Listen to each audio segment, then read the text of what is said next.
dawladda Soomaaliya ayaa dhawaan 13 September sanad walba u aqoonsatay inay tahay maalinta dalxiiska Soomaaliya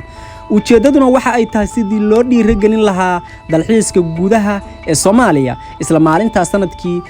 2017 ayay Soomaaliya ku biirtay hay'adda dalxiiska adduunka waxa ayna ku adkaysatay in dib loo soo nooleeyo dalxiiskii Soomaaliya. Dalxiiska Soomaaliya ayaa soo maray marxalado kala duwan tan iyo sanadkii 1960 waxa uu ka mid ahaa hantidii iyo hay'adihii dhisnaa ee dalka iyo kaabayaashii dalxiiska oo gumaystihii Talyaaniga uu ku wareejiyay dawladda Soomaaliya sanadku markuu ahaa 1960. Dawladda Soomaaliya ayaa dhamaadkii sanadkii la soo dhaafay hirgelisay siyaasadda dalxiiska ee Soomaaliya oo ansixiyeen golaha wasiirada 29 December.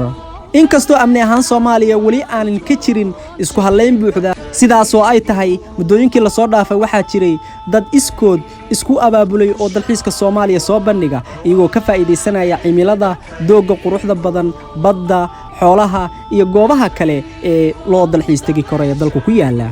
haddaba waxaan ku soo gudbi doonaa 5 goobood ee ugu quruxda badan ee dalka ee ay tahay in loo dalxiis tago ama aan ku dhiirigelin lahaa adigu inaad u dalxiis tagtid sidaan hore kuugu sheegay ku soo dhawow barnaamijkeena oo faahfaahsan.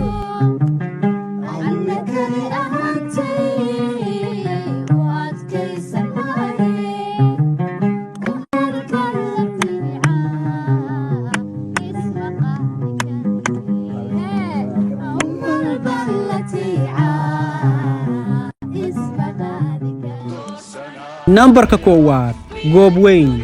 Goobweyn waxa ay ku taala duleedka magaalada Kismaayo ee maamul goboleedka Jubbaland waxa ayna 10 kiiloomitir u jirtaa bartamaha magaalada Kismaayo. qaab dhismeedka Goobweyn iyo quruxda dabiiciga ah ee Rabbi sameega ah ee uu Alla ku manaystay waxa ay ka mid yihiin meelaha aadka loo xiiseeyo dalalka caalamka waana bar ay iskaga darsamaan biyaha badda iyo dabcan kuwa wabiga.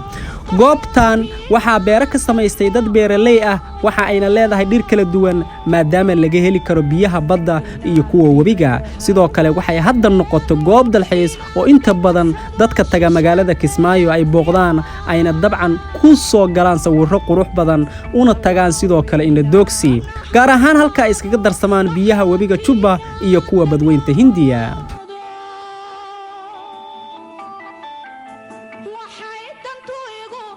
Numberka 2 xeebta Jazeera oo ah dhul xeebeed u jirta 20 kiiloomitir magaalada Muqdisho ayaa ah goob horey loogu asteeyay inay ka mid noqoto goobaha dalxiiska Soomaaliya xilligii dawladda dhexe. inkastoo aysan lahayn hoteelo la seexdo oo u dhow haddana xeebta Jazeera waxay ka mid tahay meelaha ugu quruxda badan Soomaaliya ee aan kugula talin lahaa haddii aad tagtid inaad booqatid ama dalxiis ahaan u tagtid. Numberka 3 Jasiiradda Sacaadudiin waa jasiirad yar oo ku taala xeebta magaalada Zaylac ee Jamhuuriyadda iskeed ugu dhawaaqday madaxbannaanida ee Somaliland. waxaa loo socdaa 15 daqiiqo ilaa 20 daqiiqo oo doon ah waxay ka mid tahay meelaha ugu bilicda iyo daawashada qurxoon dhulka Soomaalida. goobtaani had iyo jeer way cagaaran tahay waxaana ka baxa geedka loo yaqaan qandalka waana goob biyaheedu ay degan yihiin. Sacaadudiin waa jasiiradda ugu caansan jasiiradaha Soomaaliya. dadka inta badan taga halkaasi waxay adeegsadaan laashash mana ahan goob degan oo lagu hoydo balse waxaa loo tagaa dalxiis oo kali ah. Numberka 4 xeebta magaalada